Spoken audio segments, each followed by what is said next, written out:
aniga dhinaca iyaga xag dhaqaalaha laba arrimood oo waaweyn baa ku jira. mid waxa weeye arrintan isku socod la'aanta iyo xidhxidhka meel walba xidhan tahay maxay dhaqaalaha u geysatay ama u geysanaysaa 8 bilood ee soo socda ilaa sanadka aakhirkiisa maxay u geysanaysaa halkeense wax kabka raadin karnaa ilaa dawlad baan nahay oo dawladdii waa soconaysaa haddana dadkii waxaa la leeyahay xanuun baa idin hayay meel jooga waana ta ugu importansan weeyaan in dadku kala joogaan taasi markaa dhaqaalihii hoos bay u dhigaysaa intay hoos u dhigaysaa waa meel intay hoos u dhigto xaggeen ka doonaynaana waa meel kale dawladdii waa inay socotaa arrinta labaad madaxweyne waxa weeye khasaaraha ay keentay muxuu xanuunkani keenay ama lacagaha iyo kharashka loo baahan yahay la iskaga celiyo oo isaguna additional cost isagana xaggeen ka raadina ayaa iyaduna meesha ku jirta arrinta saddexaad waxa weeye wasiir maareeye sheegay oo ah si aanay ascaartu u sara kicin maxaan samaynaa lianna wixii dalka soo gelayay baa yaraanaya laga yaabaa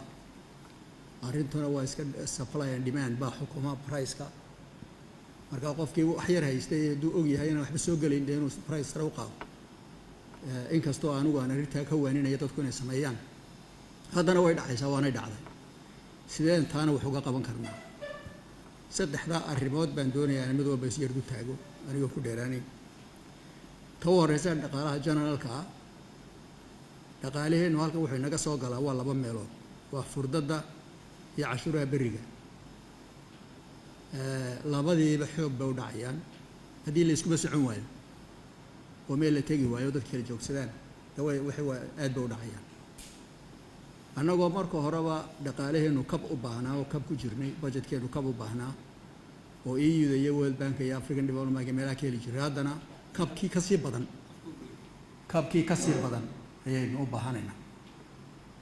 marka qiyaastii marka dalkoo dhan baan ka hadlaynaa maaha federal government keliya dalkoo dhan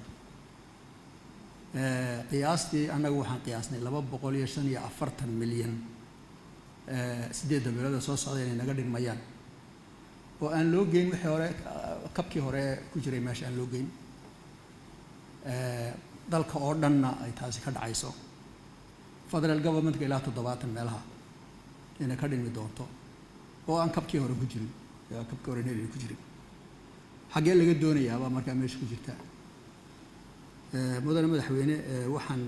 wada hadallo aad u qoto dheer kula jirnaa international community-ga gaar ahaan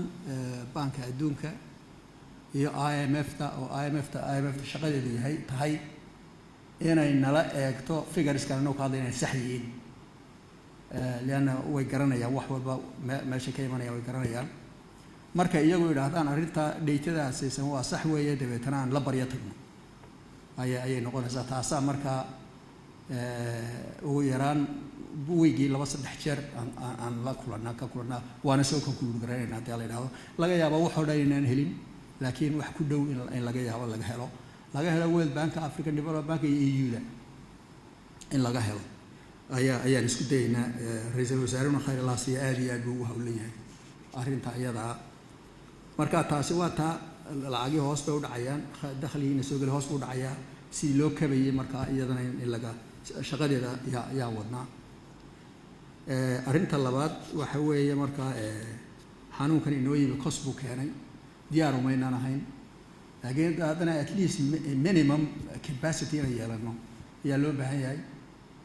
in sariire inagu filan ama wuxuun la sameeyo ayaa loo baahan yahay wasiiradda ka hadli doontaa qalabkii wax lagu baadhayay baa loo baahan yahay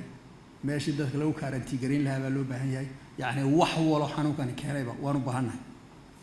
diyaar baynaan ahayn waxay caadigiiba baynaan diyaar uhayn marka hore marka ayadana bal hadda immediately waxaan u baahannahay halkii laga keeni lahaa ayaa iyadana shaqadeeda la galay lagu tala jirana in dib loo habeeyo arrinta iyadaa markaa ilaa iyo 15 milyan baan is oranayaaba iminkaan gacanta ku hayno ilaa 15 milyan wax badan ma aha laakiin haddana waxay ku hagaagayaan waxyaalaha yaryar equipment-ka wax lagu taskareeyay in meel walba laga sameeyo meel muxuu ahaa ICU yar laga sameeyo sariiraha in la kordhiyo meelaha karantiinka in la sameeyo waxoogaa yaro rehabilitation dhakhtar cusbitaalada loo sameeyo waxyaalahaas baa ma garanaysaa ay ku filaanayaan baan is leenahay 5 milyan marka horeba budgetka maalintii dhibaatada tumeedba budgetka ayaan ka soo garoonay meel baan dhignay World Bank 7.5 million ayuu yidhi baan diyaar la nahay oo yaalla oo la isticmaali karaa maalin dhaweyd Islamic Development Bank iyagana waxay yidhahdeen 2.7 million ayaan ku deeqaynaa marka intooda badan waxa weeye qalab laydin soo yimid Islamic Bank oo kale wuxuu leeyahay qalabkiin iyo arrimiina keena dabeetana jidaan idinka soo dirayna ama meel baa idinka soo dirayna taasa qalqaalaheeda aan ku jirnaa alaabta intooda badan waxa laga soo yeelinayaa Turkey waxaan u maleynayaa maanta ilaa berri in la keeni doono marka 15 milyan waxa weheliya World Bank ilaa 40 milyan ayuu yidhi baan ku talagelaynaa inaan arrinta idin siino laakiin waa wax process-taasi u baahno aan immediately available ahayn waqti bay qaadanaysaa laakiin waa imanaysaa within the next 2 months haddii la yidhaahdo waa ay imanaysaa taasina waa taa weeye wixii qabanqaabo ah aan ku jirro marka lacag raadina waa ku jira African Development Bank isaga laftiisa waa la hadlaynaa waana hadalku ku jira iyaguna wax ku beeriyaan ayaga ADF koodii baa weli aan effective ahayn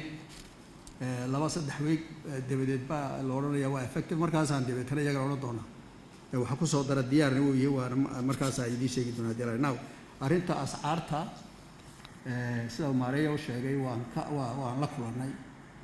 ganacsatada waan la kulannay ra'iisul wasaaraha la kulmay annagu waan la kulannay technical people ka wada kulmay marka laba arrimood in la isku dheelitiro ayaan u baahnay idin waxa weeyaan in ascaarta halkooda lagu daayo oo iyadoo cashuurtii hoos loo dhigayo the other side-na waxay noqonaysaa markaa dee lacagtii ku soo gelaysay baa intii kasii yaraanaysa markaa baahi kaloo fara badan ayaad ma garanaysaa ayaad leedahay IMF-ka iyo World Bank iyo qolooyinkaasina waxba hoos loo dhigo adigoo sidii kale u baryay in hoos loo dhigo haddana aad uguma dhigan nugla laakiin waan ka dhaadhicinay baahida loo qabo inaan ascaartu isbedelin sidaa daraaddeed waxaan isla garanay bariiska iyo timirta ilaa 3 bilood soo socda in cashuurta laga daayo 100% laga daayo waxa kaloo isla garanay burka iyo saliidda in iyagana laga daayo cashuurta 50% afarta ay tan baa ugu xoog weyn markaad eegto waxa naga dakhliga naga soo gala iyo xataa waxa imanaya balka imanaya ugu xoog weyn intaasaan isla garanay waan isla eegi doonaa haddii wax kale loo baahdo in la sameeyo iyaduna waxay noqonaysaa wax laga wada hadlo dhinac walba laga eego ayay noqonaysaa marka tan waxay u baahan tahay warqadii waan qornay oo reeri laga bilaabo bisha 15keeda baan isla garanay bishan iminkaan ku jiro 15keeda arbacada soo socday weeyaan mar maranaya arbacadan arbacadan weeye ayay ka bilaabmaysaa ilaa iyo 3 bilood baan 3 bilood mise 4 bilood one of it 3 bilood inay taabaan waayaan waa waqtiga la leeyahay way soo dhamaanaysaa ay hubinay soo dhamaatay ilaahay dinkii hadday soo dhamaawaydo kolba wixii la yeelo wixii loo baahan yahay